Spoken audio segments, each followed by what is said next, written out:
YouTubians, what's up? Gary of VW Jawbreaker. Welcome to a very special day. Today's video is special, like I said. Why is it so special? Well, if you've been following along on the 1960 Volksrod Franken Beetle Baja build, this is the 50th episode, right?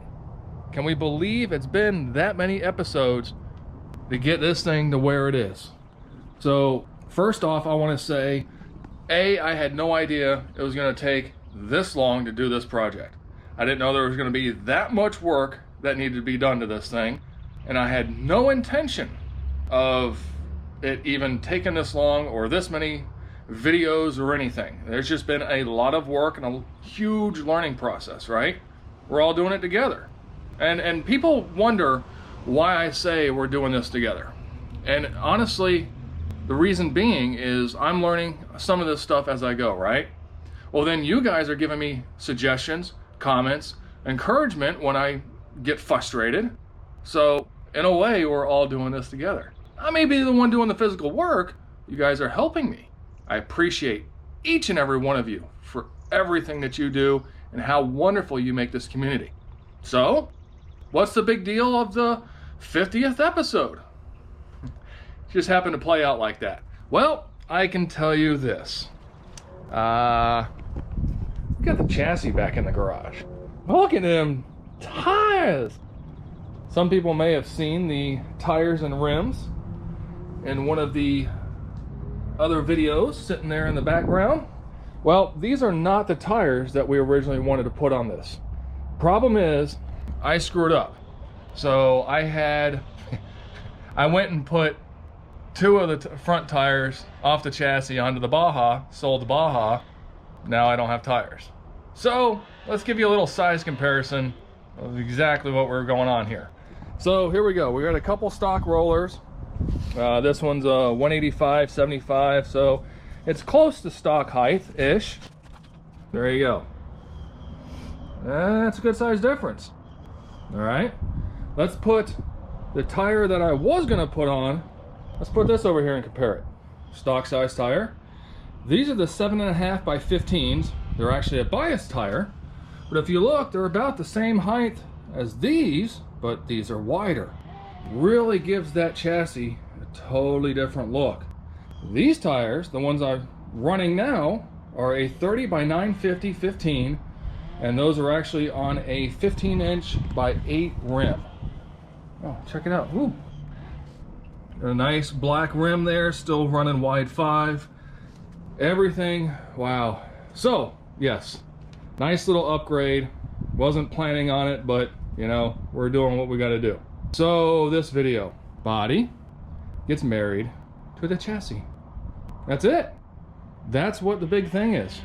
And honestly, that is a massive step. Huge step for everything that we've been going through for the last 2.5 years.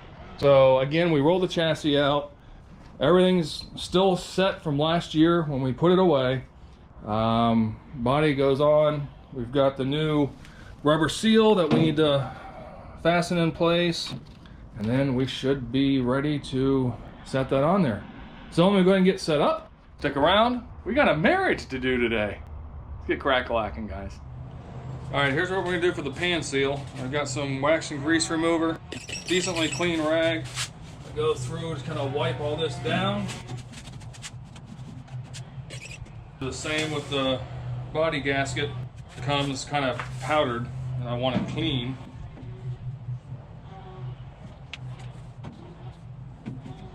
And what we're gonna do is we're gonna go ahead and lay this on top. I don't have everything marked out yet. I'm actually gonna do that later with a razor blade for your holes down here for your heater channel. But I have some weather stripping adhesive from 3M. It's black. We're gonna run that around, lay this down, and then let that cure before we set the body on top. So this front one here needs to actually be cut at a slight angle. That looks good. All right.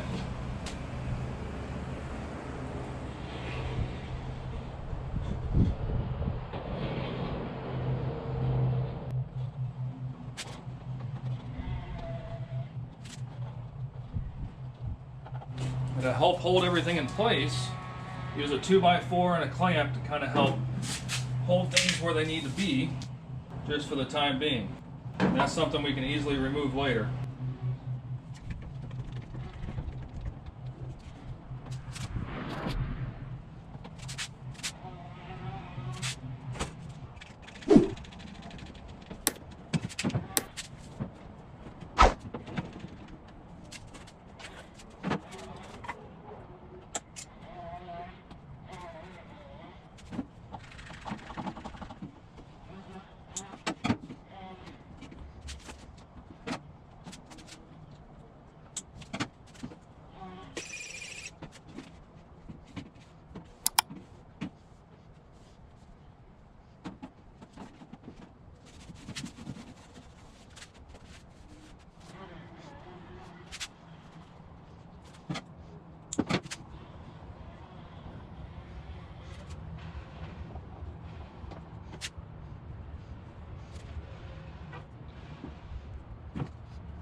All right, it's been about 15 minutes. We'll go ahead and pull the 2x4s. Kind of see how everything is.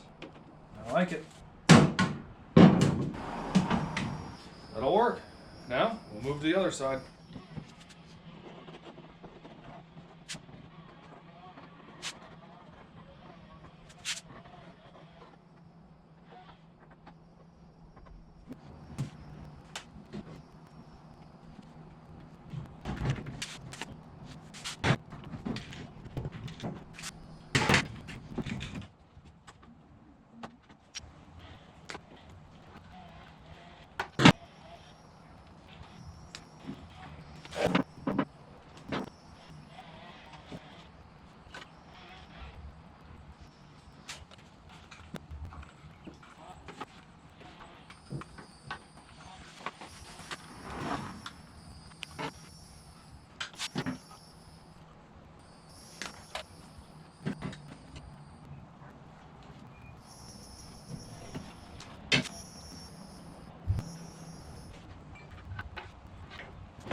Ooh, I'm not ready for summertime. It is scorching hot.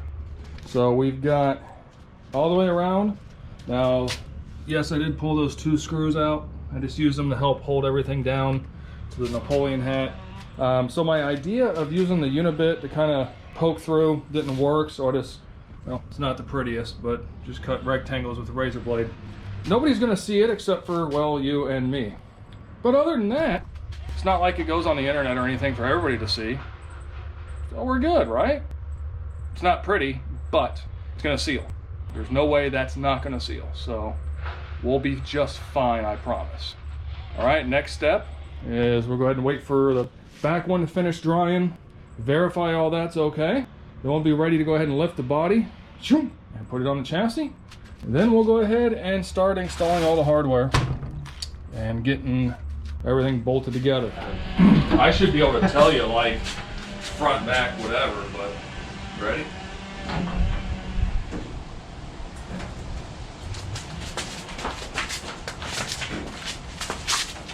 Gonna come my way just a smidge. Front? Yep, right about there. That's it. You should be good. Just run through your fingers. Yeah. That's it. Well, it's another day.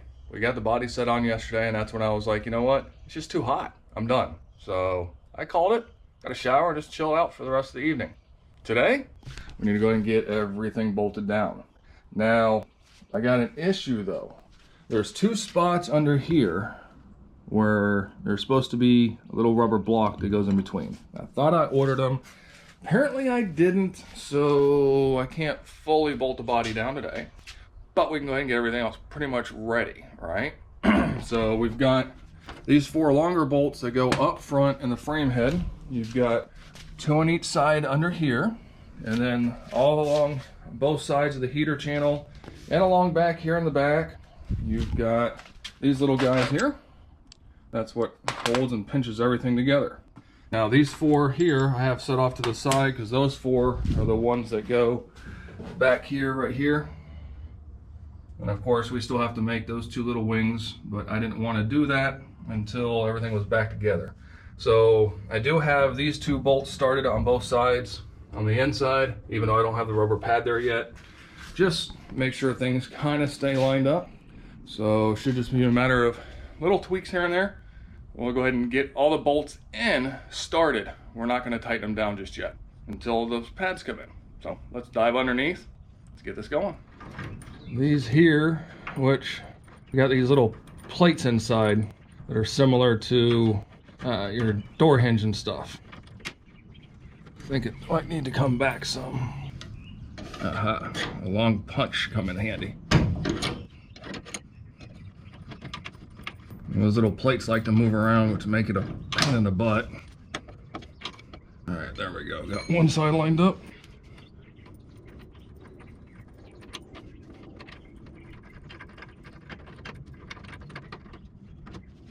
That was easy. Oh, what the heck?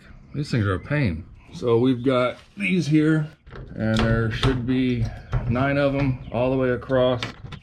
They are lining up. I'll lift it up a little bit. So we'll probably grab a jack.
Alright guys, that's pretty much a wrap.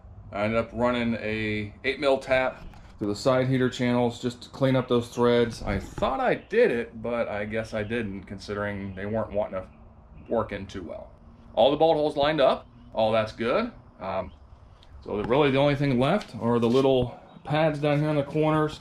And we can go ahead and tighten up the 4 bolts in here, actually 6 technically, because we still need to make the little piece for that area right there, which we'll just tack into place and then seam seal it in. It'll be good. It'll be good. But there we go. Body is officially attached with the 4 bolts up front, all the ones down the heater channels, so it ain't coming off. I think next we'll go ahead and work on steering. We'll go ahead and get the steering shaft cleaned up, steering column cleaned up, get that installed, and then we'll go ahead and get in the nice little double U-joint thing that I made, oh geez, a long while back. That way at least we can steer it. And then I think we're gonna go ahead and jump on wiring, which I've already got quite a bit of it stored away here. No, it's not from Amazon. I actually got some good copper wire. So we'll go ahead and get that going. Again, that's gonna be all super custom because, well, you know, it's a custom car. And, well, I'll give you a little sneak peek of kind of what we're doing. Pretty cool. Pretty cool. So that's gonna be pretty much it. You're gonna have the little switch panel. You're gonna have your key switch and 2 little buttons. I told you there's some pretty cool stuff still coming. So appreciate you guys being here. Thanks so much for sticking around. Make sure you check out vwjawbreaker.com for all the social, merch, discount codes, links to other great channels to follow as well, in no particular order, of course. And well, I think from there, we'll catch you on the next one. So, till then, be good.